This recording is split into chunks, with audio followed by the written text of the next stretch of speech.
एक समय की बात है। कोल्हापुर नाम का गांव हुआ करता था, जहां केवल राम पानी पूरी वाला बहुत फेमस हुआ करता था। उसकी पानी पूरी पूरे गांव में बहुत पसंद की जाती थी, क्योंकि उसकी बीवी पूरी, मसाला और पानी तीनों घर में ही तैयार करती थी। अरे लक्ष्मी, रानी बिटिया कहाँ है? अभी तो यही थी, कहाँ चली गई? दीवार के पीछे से आगे आकर डरा देती है। ये रही मैं बाबा। अरे वाह, हम तो डर ही गए।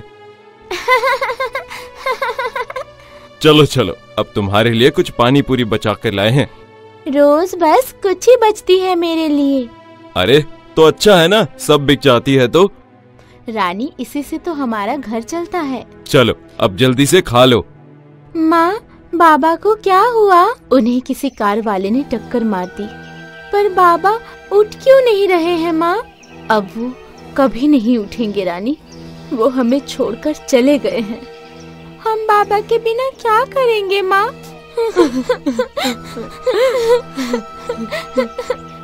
माँ, आज स्कूल में फीस भरने को कहा गया है। हाँ रानी, मैं जल्दी ही भर दूंगी। कहा है अगर फीस नहीं भरी तो स्कूल से निकाल देंगे। अब स्कूल की फीस, घर का खर्च कैसे चलेगा? जितने पैसे थे वो तो खत्म हो गए। लक्ष्मी सोचते सोचते बाहर जाकर बैठ जाती है। तभी उसकी नजर केवल राम के ठेले पर पड़ती है। क्या सोच रही हो माँ? अब पैसे कमाने के लिए कुछ तो करना पड़ेगा रानी। तो तुम क्या करोगी माँ? अब मैं ये पानी पूरी का ठेला चलाऊंगी रानी, इससे 4 पैसे भी घर में आ जाएंगे। पर माँ, तुम ये ठेला कैसे चलाओगी? इसके अलावा और कोई रास्ता नहीं। लक्ष्मी पानी पूरी का सामान लाने के लिए और ठेले की मरम्मत के लिए कुछ पैसे सेठ से उधार लेती है। तुम चला पाओगी ठेला कि मेरे पैसे डुबा दोगी? मैं कैसे भी करके आपके पैसे लौटा दूंगी सेठ जी। ठीक है, ले जाओ। लक्ष्मी ने बड़ी मेहनत से ठेले की मरम्मत करवाई और पहले से भी अच्छी पानी पूरी तैयार कर ली और शाम को बेचने निकल पड़ी।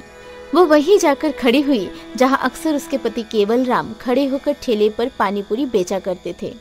हे भगवान, मेरी मदद करना कि मैं अपनी बेटी के लिए कुछ कर पाऊं। केवल राम के कुछ ग्राहक उसका ठेला देखकर आने लगे और उन्हें लक्ष्मी के हाथों की पानी पूरी बहुत पसंद आई। ऐसे करके रात तक सारी पानी पूरी बिक गई और लक्ष्मी खुश होकर अपने घर आई। माँ, आप आ गई। कैसा रहा आपका दिन? भगवान की कृपा है बेटी, आज बहुत दिनों बाद कुछ पैसे हाथ में आए हैं। आप चिंता मत कीजिए माँ, सब ठीक हो जाएगा। लक्ष्मी रोज बहुत मेहनत करके पानी पूरी बेच के धीरे धीरे अपना घर चला रही थी और इसने सेठ के भी थोड़े पैसे उतार दिए थे। पर अब कुछ दिनों से सेठ का कोई न कोई रिश्तेदार आकर पानी पूरी खाकर जाता और उसके पैसे भी नहीं देता था। भाई साहब, इसके पैसे तो दीजिए। सेठ की वजह से तुमने ये ठेला खोल रखा है और उनके रिश्तेदारों से ही पैसे मांग रही हो। लक्ष्मी कुछ बोल नहीं पाती और चुप हो जाती। उसे सेठ के पैसे उतारने थे, पर ऐसे तो उसका खुद का नुकसान हो रहा था। हे भगवान, मुश्किल से तो अब सब कुछ ठीक हो रहा था, अब मैं क्या करूंगी? लक्ष्मी रोज की तरह पानी पूरी बनाकर ठेला लगाती है। तभी उसके सामने एक बूढ़ी औरत गिर जाती है। अरे माँ जी, आप ठीक तो हैं? मैं ठीक हूँ बेटी, बस भूख के मारे चक्कर आ गए। आइए मेरे साथ आइए माँ जी। लक्ष्मी माँ जी को बिठाकर उनके लिए पानी पूरी बनाकर लाती है। पर बेटी, मेरे पास पैसे नहीं हैं। कोई बात नहीं माँ जी, आप खा लीजिए, मैं और बना देती हूँ आपके लिए।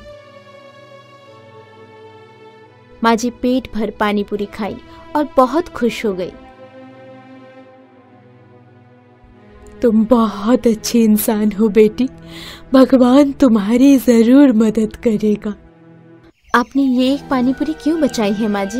ये तुम्हारे लिए है बेटी, ये लो। लक्ष्मी 2 पल के लिए पानी पूरी को नीचे देखती है और ऊपर देखने पर माँ जी वहाँ से गायब हो चुकी थी। अरे ये कैसे हो गया? मैं इसे बाकी पानी पूरी के साथ रख देती हूँ, जब माँ जी आएंगी तो इसे वापस कर दूंगी। लक्ष्मी उस सोने की पानी पूरी को बाकी ठेले के साथ रख देती है और अपने काम में लग जाती है। कितने सारे ग्राहक आते हैं और तो और सेठ के कुछ रिश्तेदार फ्री में भी पानी पूरी खाकर जाते हैं। फिर भी रात तक उतनी ही पानी पूरी ठेले पर रहती है। अरे आज तो इतने ग्राहक आए और फिर भी सब वैसे का वैसा ही है। कहीं ये किसी जादुई सोने की पानी पूरी का कमाल तो नहीं। लक्ष्मी 2 दिन और उस सोने की पानी पूरी को ठेले पर रखती है, तब भी हर बार पानी पूरी बेचने के बाद भी खत्म ही नहीं होती। और इसने इस जादुई सोने की पानी पूरी के मदद से सेठ का कर्ज भी उतार दिया। यह इसने कैसे कर लिया? मैंने तो इतने रिश्तेदार भेजे थे इसे परेशान करने के लिए, पता तो लगाना पड़ेगा। सेठ रात को चोरी से जब लक्ष्मी ठेले से वापस आ रही थी, देख लेता है कि वो बाकी पानी पूरी के साथ एक चमकदार सोने की पानी पूरी रखती है। अच्छा, तो ये है इसका राज। यह जादुई सोने की पानी पूरी तो मैं हासिल करके ही रहूंगा। सेठ ने बड़ी चालाकी से रात को वो सोने की जादुई पूरी चोरी कर ली और अपने साथ ले आया। अब मैं इसे मेरे अनाज के गोदाम में रखूंगा तो वो भी कभी खत्म नहीं होगा। पर सेठ की चाल उस पर भारी पड़ गई। उसने जैसे ही सोने की पानी पूरी गोदाम में रखी, सारा अनाज खाली हो गया। अरे ये क्या हो गया? अच्छा, तो यह जादुई पानी पूरी सिर्फ उस लक्ष्मी के लिए काम करती है, पर अगर ये मेरी नहीं तो मैं उसकी भी नहीं होने दूंगा। अपना गोदाम खाली हो जाने के बाद सेठ ने लक्ष्मी की जादुई सोने की पानी पूरी को एक नदी में जाकर फेंक दिया। अब देखता हूँ कैसे वो लक्ष्मी अपना ठेला चलाती है। लक्ष्मी रोज की तरह शाम को अपना ठेला चला रही थी और सेठ उसे दूर से देख रहा था और उसने देखा कि वो जादुई सोने की पानी पूरी वापस लक्ष्मी के पास आ गई थी। वो जितनी बार उसे दूर करता, वो उतनी बार उसके पास वापस आ जाती।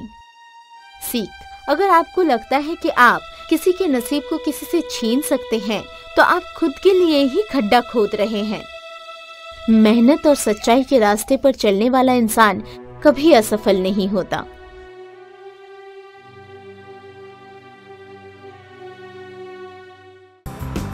आज काली नेगी अपने पूरे परिवार के साथ उत्तराखंड से दिल्ली आ रहे थे। माँ, क्या दिल्ली में बड़ी बड़ी बिल्डिंग होगी? हाँ होगी, बहुत बड़ी। और मेरी स्कूल कैसी होगी? वो भी बहुत बड़ी होगी और वहाँ इंग्लिश सिखाएंगे। तू हमारे परिवार की पहली लड़की होगी जो इंग्लिश पढ़ेगी। हाँ माँ, मुझे भी इंग्लिश सीखनी है। नेगी परिवार बहुत खुश था क्योंकि आज उनका बड़े शहर में रहने का सपना पूरा होने वाला था। दिल्ली में नेगी परिवार ने एक छोटा सा मकान किराए पर ले लिया और वहाँ हंसी खुशी रहने लगी। जल्दी ही अंतरा का एडमिशन भी एक अच्छे इंग्लिश मीडियम स्कूल में हो गया। अब रोज काली नेगी अपनी बेटी अंतरा को पहले स्कूल छोड़ने और फिर खुद अपने काम पर चले जाते।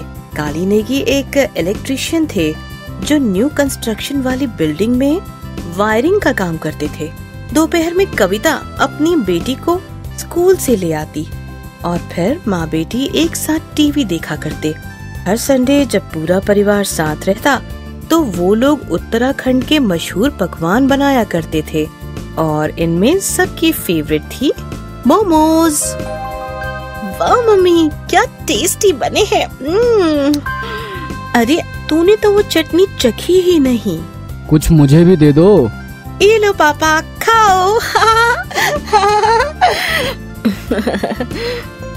इस तरह इस परिवार की दिल्ली जैसे बड़े शहर में बहुत अच्छी कट रही थी। 4 साल बीत गए। अब अंतरा 9th क्लास में पढ़ती थी, पर आज भी काली नेगी उसे स्कूल छोड़ा करते थे। फिर वो अपने काम पर चले जाया करते थे। लेकिन एक दिन हादसा हुआ। जब काली नेगी किसी तार को जोड़ रहे थे, उन्हें जोर का झटका लगा। वो करंट से छटपटा रहे थे। एक आदमी ने काली के हाथों पर लकड़ी से मारा, तब जाकर वो तारों से अलग हुए। उन्हें सीधा हॉस्पिटल भर्ती किया गया। डॉक्टर, वो कैसे है? डॉक्टर, वो कैसे है? देखिए, अभी कुछ कह नहीं सकते। मम्मा, जाएंगे ना मम्मा? हाँ, हे भगवान, ये क्या हो गया? बिजली के झटके से काली नेगी 24 घंटों के लिए बेहोश थे। जब उन्हें होश आया तो उनका दाहिना हाथ और पैर काम नहीं कर रहे थे। डॉक्टर ने जब अच्छे से एग्जामिन किया तो पता चला कि उनका दाहिना साइड पैरालाइज्ड हो गया है। नेगी परिवार पर दुखों का तूफान आ चुका था।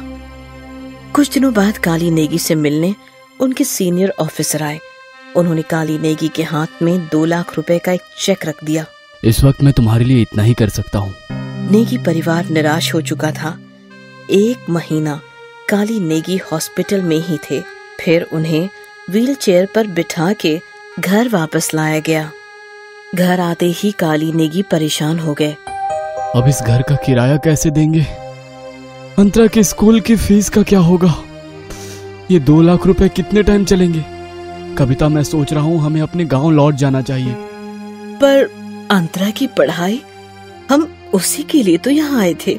अंतरा पढ़ लिख कर बड़ी ऑफिसर बने, यही तो हमारा सपना था ना। हाँ, पर हम कर भी क्या सकते हैं? शायद भगवान की यही मर्जी हो। अगर मैं चल फिर नहीं पाऊंगा तो पैसे कैसे कमाऊंगा? अब मैं सोच रही थी कि अगर मैं काम करूं तो? तू तो पढ़ी लिखी भी नहीं है। छोटे मोटे काम से बहुत कम पैसे आएंगे। शायद घर का किराया भी ना निकल पाए। पापा, अगर मम्मी मोमो बनाकर बेचे तो? क्या? हाँ पापा, मेरे दोस्त भी बोलते हैं कि मम्मी बेस्ट मोमो बनाती है। अगर मम्मी मोमो बेचे तो शायद हम यहीं रह पाएंगे। हाँ, ये मैं कर सकती हूँ। पर तू अकेली कैसे सब करेगी? मैं अकेली कहाँ हूँ, अंतरा है ना, वो मेरी मदद कर देगी। पर कुछ नहीं, हमें कोशिश जरूर करनी चाहिए। और कुछ दिनों बाद कविता और अंतरा ने एक चौराहे पर मोमो का ठेला डाला। दोनों माँ बेटी मिलकर सारे काम करते थे। शुरू में बहुत कम ग्राहक थे, पर जैसे जैसे लोगों ने उनके मोमोज चखे, वो अपने आप को रोक नहीं पाए। उनके ग्राहक बढ़ने लगे। अब अक्सर ठेले के पास भीड़ लगी रहती थी। माँ बेटी बहुत खुश थे कि उनकी ये कोशिश रंग ला रही थी। पहले महीने जब उन्होंने पैसे गिनने शुरू किए, 11,100। अरे वाह, ये तो बहुत अच्छा है। मैं ना कहती थी कि कोशिश जरूर करनी चाहिए। अंतरा अब रोज स्कूल से आकर अपनी मम्मी का हाथ बटाया करती थी। धीरे धीरे उनका बिजनेस चल पड़ा था। अब उनका ठेला एक दुकान में बदल चुका था और मोमो की दुकान के बाहर ग्राहकों की भीड़ लगी रहती थी। 3 साल बीत गए। छोटी सी मोमो की दुकान एक बड़ा मोमो फ्रेंचाइजी बन चुकी थी। अब इस दुकान में बहुत सारे नौकर काम किया करते थे। काली नेगी का इलाज भी बड़े हॉस्पिटल में हो रहा था और धीरे धीरे वो भी अपने पैरों पर खड़े हो पा रहे थे। मम्मी, मुझे यूएस की यूनिवर्सिटी में एडमिशन मिल गया। अरे वाह! तू विदेश में पढ़ाई करने जाएगी? ये कभी सोचा भी नहीं था मैंने। और ये सब तुम दोनों की मेहनत की वजह से हुआ। सिर्फ हम दोनों की नहीं, हम सब की। और अब तो सब कुछ ठीक हो गया। तो रोना धोना बंद करो, बहुत सारी तैयारियां करनी है। अंतरा विदेश जाने वाली है। अंतरा पढ़ाई करने यूएस चली गई। कविता और काली के सारे सपने पूरे हो गए। अगर मुसीबत के समय उन लोगों ने हार मान ली होती तो आज उनके सारे सपने अधूरे ही होते।